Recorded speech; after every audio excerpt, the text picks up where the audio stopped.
Under the guise of various fancy-sounding terms like diversity, equity, and inclusion, DEI, racial bias training, and sensitivity and inclusion seminars, for years now, major corporations have been forcing their employees, and especially new hires, to undergo various classes derived from critical race theory to indoctrinate them about how terrible white people are, and how amazing non-whites and LGBTQ people are. The anti-racism grifters, who in reality are just anti-white racists, have been around for a long time, but it became commonplace for major corporations to hire them to teach employees about how white people perpetuate racism simply by existing if they don't constantly prioritize black people's thoughts and feelings, and give them promotions just for being black. White employees are put through training where they're told that the United States is a white supremacist system, and if they're white and they don't think that they're racist and part of the problem, that's just more evidence of their internalized racial superiority. Many companies added entire sections on their websites explaining their plans on how they're hiring more people of color in the name of diversity, equity, and inclusion, despite favoring any particular race in the hiring process being illegal. Leaked documents show that AT&T's diversity, equity, and inclusion training course labels white employees the problem and says that American racism is a uniquely white trait and black people can't be racist. They also encourage them to take the 21-day racial equity habit challenge to reflect on their white privilege and be on the lookout for white supremacy, which just means not prioritizing black and brown people. Many major corporations now have an entire department dedicated to diversity, equity, and inclusion, as we all know now, and have titles like head of diversity, and it's their entire job to make sure that fewer white people and heterosexuals are hired to work there. LinkedIn, the employment and business-focused social media platform, started enabling job recruiters to filter their searches for candidates according to race in order to help them find a more diverse group of candidates. It used to be an unwritten rule that job applicants not include their race on their resumes to help avoid racial bias during the hiring process. But now it's encouraged for non-white people to list theirs so that they can be picked as a diversity hire. When the hiring manager of Dropbox, the Google-owned cloud storage service, posted about a new position open for product design in the U.S., she said that applicants from BIPOC, Black, Indigenous, and people of color, and communities, underrepresented minority communities, meaning LGBTQ people, were given priority over all others. Of course, that's a violation of the federal law because a business can't pass up job applicants simply because of their race. But as usual, systemic anti-whiteism has been ignored. If a hiring manager of any business, whether a Fortune 500 company or a small family-owned pizzeria, posted that they were prioritizing white applicants, then the Department of Labor would launch an investigation into them immediately and sue them into bankruptcy. But for years, no action was taken when white people or Christians were blatantly discriminated against. YouTube actually got sued in 2018 because of their anti-white hiring policy. A recruiter who worked for them for 9 years revealed that the company set quotas for hiring non-white people, and recruiters were told not even to interview applicants who weren't black, Hispanic, or women. On Valentine's Day that same year, the official YouTube Twitter account tweeted, "Roses are red, violets are blue. Subscribe to black creators." YouTube as a company has also been hostile towards Thanksgiving. They posted an animated GIF on Twitter one year showing a group of Native American girls tipping over a dinner table filled with traditional food in protest of the holiday. They also posted a link to a video by Francesca Ramsey, best known for complaining about white kids wearing certain Halloween costumes. Remember her? Titled 5 Comebacks for Your Racist Relative During the Holidays, because leftists obsess over non-white people who suffer from inferiority complexes. Previous year's tweets had been about helping nonprofit organizations feed homeless people and the needy on Thanksgiving, or Thanksgiving fun facts, but that was before YouTube went full libtard.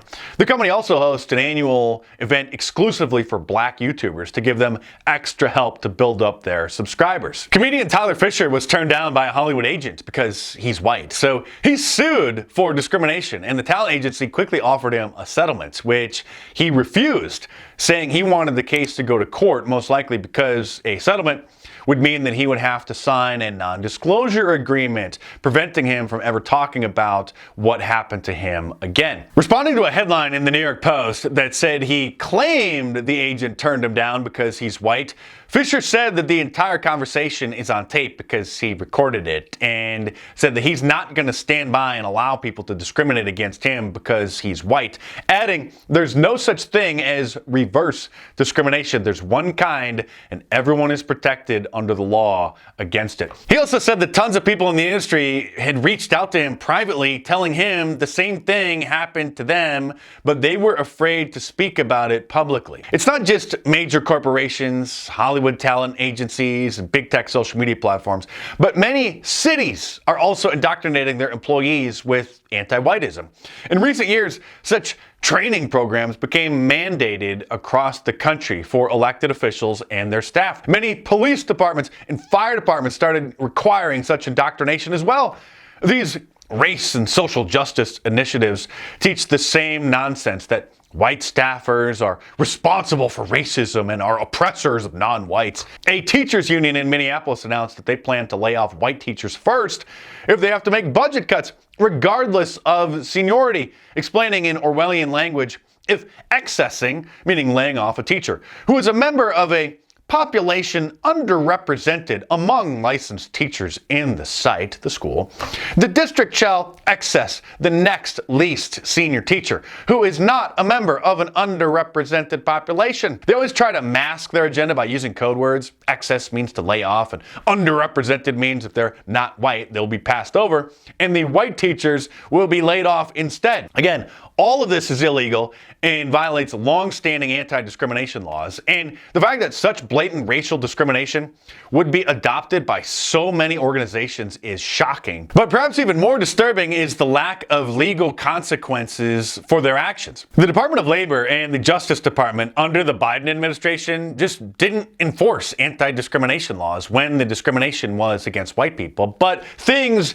they are a-Changin, which I'll get into in a moment. Subscribe to my channel if you're new here, by the way, because you're not going to get unvarnished content and analysis like this anywhere else. Uber's head of diversity, an Asian woman, was suspended after she held an event where she tried to encourage employees, black employees, to stop calling their white coworkers Karens, which has become an anti-white slur that black people like to use against white women who they view as being entitled or bossy because of their white privilege. And some people think that it's not a racial slur because everybody thinks that anybody can be a Karen, but black people use it as a racial slur. But the black employees at Uber felt like they were being lectured and scolded, so they accused the executive of being racist against them. Many black people feel so entitled these days in America that when a company executive tries nicely to get them to stop being racist against white people, they view that as racist. James O'Keefe's undercover investigation into Disney revealed that the upper management are all explicitly told that the company discriminates against white males under the guise of diversity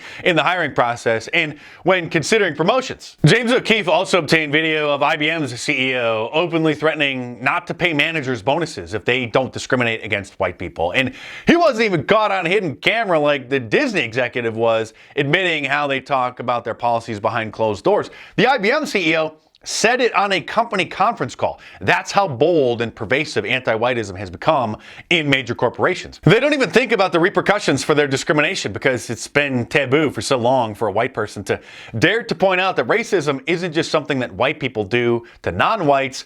It's something that people of every race engage in against others outside of their group.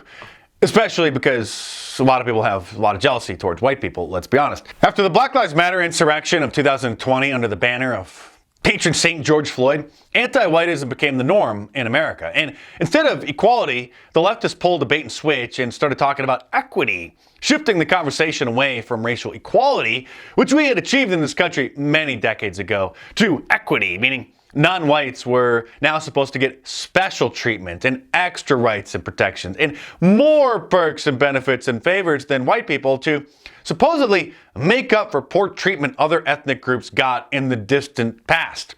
Democrats' favorite tactic of calling white people racist has grown into an entire industry filled with high-paid experts who get paid to just complain about white people all day, every day. People like Robin DiAngelo, who was credited with popularizing the term white fragility, which is used as a weapon against white people and was constructed to depict white people who are tired of hearing black people complain about them as being a character flaw and more evidence that they're racist because they don't want to acknowledge or address their own white privilege. Ibram X. Kendi, which is a fake name to try to make himself sound cool like Malcolm X, is another popular race grifter. His real name is Ibram Henry Rogers, by the way, and he works as an anti-racist activist, meaning an anti-white activist. In his mind, white people are the cause of all racism in the world, and like all other race hustlers, he ignores racial conflicts between blacks and Latinos, which are common in places like Los Angeles, especially between rival gangs. The only thing Ibram X. Kendi thinks about is how terrible white people are. The 1619 Project founder, Nicole Hannah-Jones, is another one. This project started off as a feature in the New York Times and refers to the year 1619 when she claims black slaves started building America for white people. Al Sharpton got his start as a race hustler back in the 1980s with the Tawana Brawley hoax. Well, there are many professional race hustlers. Perhaps the most infamous, aside from Sean King, who looks white despite being half black and is often mocked as Talcum X, is Black Lives Matter co-founder Patrisse Cullors, who bought 4 different homes with the millions of dollars that her scheme brought in. Black Lives Matter, the organization, also transferred millions of dollars to a charity run by her wife, who then used $6 million to buy a mansion that was the former headquarters for the Communist Party. Because, of course, Black Lives Matter is a communist movement, so they wanted to operate it out of the same building as the Communist Party that they once occupied. Over $90 million was given to Patrisse Cullors' Black Lives Matter organization. Not to be confused with the generic movement, the organization is technically a legal entity in and of itself, which claims to be a non-profit organization. They also paid nearly $1 million to a company run by Cullors' baby daddy for creative services and also paid her brother almost $1 million for security. But thankfully, many white people have had enough of this nonsense, and after years of being afraid to denounce, let alone point out anti-whiteism, every day more and more white people, and Americans of all races who haven't been infected with wokeism, are standing up and speaking out and pushing back against this cultural Marxism. Emboldened by the Supreme Court ruling in 2023, ending affirmative action and college acceptance policies, Donald Trump has promised to end all DEI policies within the military and academia and sue colleges for restitution for white and Asian students who have been discriminated against. This further angered the black identity extremists like MSNBC's Joy Reid and others who had become accustomed to being pampered and given special privileges because they're black. Stephen Miller even started a law firm called America's First Legal Foundation, which specializes in fighting against anti-whiteism. If you or a loved one were denied a job, raise, promotion, or professional opportunity as a result of diversity quotas, equity mandates, affirmative action, or other racial preferences, we want to hear from you. Please call us at 1-877-AFL-5454 or go to aflegal.org/hotline. As a nonprofit, all services provided by America First Legal's attorneys are free to our clients. It's been a dark 4 years under the Biden-Harris administration, no pun intended, when wokeness and anti-whiteism ran amok. But now people are finally standing up against wokeness in all of its forms and are working to dismantle it. After the Supreme Court ruled that affirmative action was obviously discrimination against whites and Asians, and Stephen Miller's law firm started suing major corporations for their anti-white hiring and promoting practices, companies finally started realizing that they can't get away with this anymore. Major corporations including Toyota, Ford, Lowe's Hardware, John Deere Tractors, Harley-Davidson, and Walmart began ending their DEI policies and going back to what businesses used to do before the liberal pathogen infected so many people in our country. Focusing on hiring and promoting people who are actually qualified for the job and not trying to create an artificial, diverse workforce by keeping tabs on what percentage of new hires, managers, and executives are of a particular race. Many white people are still afraid to call out anti-whiteism by name, though. They're afraid they'll be seen as being pro-white, which is the equivalent of being a Nazi to the left, and many on the right as well. being pro-white is viewed as identity politics, and we're supposed to be against identity politics, unless it's for Jews. Identity politics for them is okay, but not for the rest of us. But that's a whole other story. Instead of denouncing anti-whiteism by name, most people just call it DEI or critical race theory instead. But we've made a lot of progress. We've moved the Overton window of what's considered acceptable political and social discourse quite a bit. We've made it safe for people to start talking about the obvious cultural issues facing America, our towns, and our schools, and the cultural Marxist war that the left has been waging. But we can't lose any of the ground that we've gained. We have to remain vigilant, and we have to keep pushing forward.